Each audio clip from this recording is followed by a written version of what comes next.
Another thing that you could do is really look at the energy gainers in your life and the energy drainers in your life. What helps you gain energy?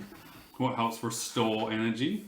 And we have a concept, thanks to Paul Chek, which is working in or working out. And what that basically means is, what is something when you do it restores energy within you?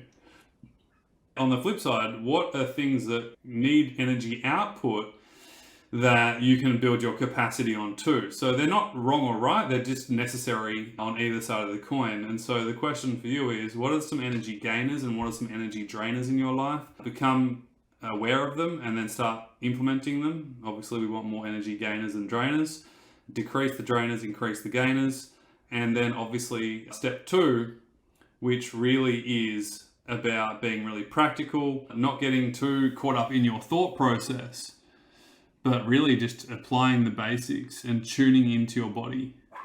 What are some working in activities and exercises you can do to implement on a daily basis?